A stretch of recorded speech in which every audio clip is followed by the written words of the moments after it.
Menurut Perry and Potter, kemampuan sel dan jaringan melakukan regenerasi mempengaruhi proses penyembuhan luka.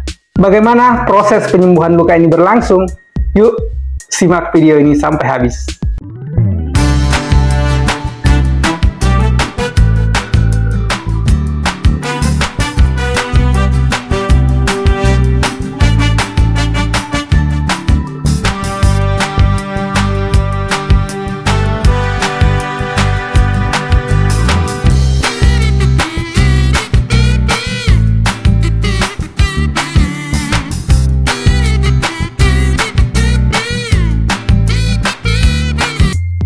Halo Nurse, Assalamualaikum warahmatullahi wabarakatuh. Semoga teman-teman dalam keadaan sehat dan bahagia. Terima kasih sudah klik dan nonton video ini.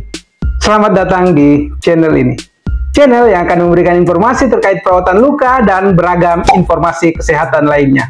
Pastinya bermanfaat buat teman-teman. Untuk yang baru pertama kali berkunjung ke channel ini, silahkan klik tombol subscribe untuk berlangganan channel ini secara gratis. Dan nyalakan tombol lonceng untuk mendapatkan notifikasi bila ada video terbaru yang telah kami upload. Pada video kali ini kita akan membahas tentang fisiologi penyembuhan luka. Bersama saya, Nurse Adimin Hajudin. Beberapa saat ke depan kita akan belajar bersama. Setelah melalui tahap hemostasis sebagai tahapan pertama dalam proses penyembuhan luka, sekarang kita akan masuk ke tahap yang kedua. Tahap kedua yaitu regenerasi atau tahap perbaikan jaringan. Pada tahap ini terbagi menjadi 3 fase. Yang pertama, inflamasi, yang kedua, proliferasi, dan yang ketiga adalah maturasi. Yuk, kita bahas satu persatu. Yang pertama, inflamasi. Inflamasi adalah peradangan berlangsung setelah cedera atau saat setelah terjadinya perdarahan pada luka. Hal ini mengakibatkan terjadinya pembengkakan lokal. Peradangan berfungsi untuk mengontrol perdarahan dan mencegah infeksi.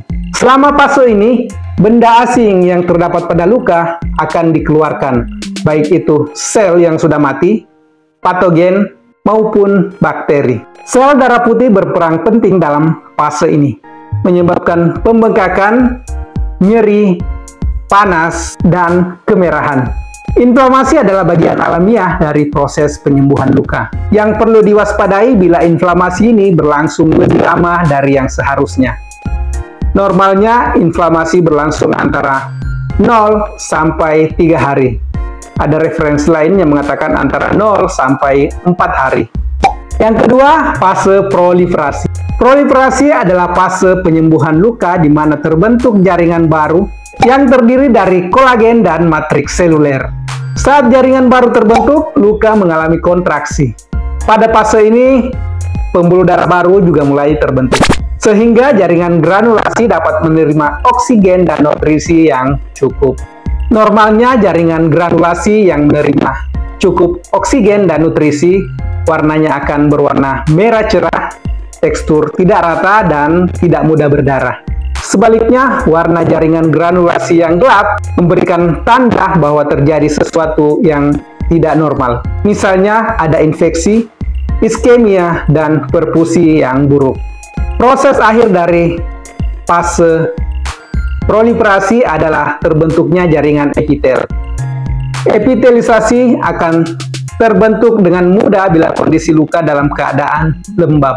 Untuk fase proliferasi berlangsung antara hari kedua sampai hari ke-24. Yang ketiga, fase maturasi. Maturasi atau remodeling merupakan fase akhir dari proses penyembuhan luka. Pada fase ini, kolagen yang sudah terbentuk sebelumnya, namun dengan tekstur yang belum beraturan, secara perlahan berubah menjadi lebih teratur. Pada fase ini juga terjadi penurunan vaskularisasi dan penurunan ukuran bekas luka. Fase ini berlangsung dari hari ke-24 sampai 1 tahun. Beberapa sumber lainnya mengatakan sampai 2 atau 3 tahun. Ketiga fase ini dapat berlangsung tumpang tindih. Artinya, tidak harus selesai satu fase kemudian lanjut ke fase selanjutnya. Kekuatan kulit pada area bekas luka akan mengalami penurunan kekuatan. Beberapa sumber mengatakan kekuatan kulit pada area bekas luka hanya 90% saja, sedangkan sumber lain mengatakan 80%. Itu dia bahasan kita pada video kali ini. Untuk teman-teman yang memiliki pertanyaan, silahkan tinggalkan di kolom komentar. Dan untuk yang ingin konsultasi terkait perawatan luka, silahkan DM via Instagram @nurse.andi. Oh iya, jangan lupa follow akun TikTok kita juga @nurse.andi. Jika teman-teman merasa video ini ada manfaatnya, silahkan di like, di komen, dan di share ke media sosial teman-teman, agar yang lain juga bisa melihat dan mendapatkan manfaat dari video ini. Jangan lupa untuk subscribe channel ini dan nyalakan tombol notifikasi. Terima kasih sudah nonton video ini sampai habis. Sampai jumpa di video selanjutnya. See you!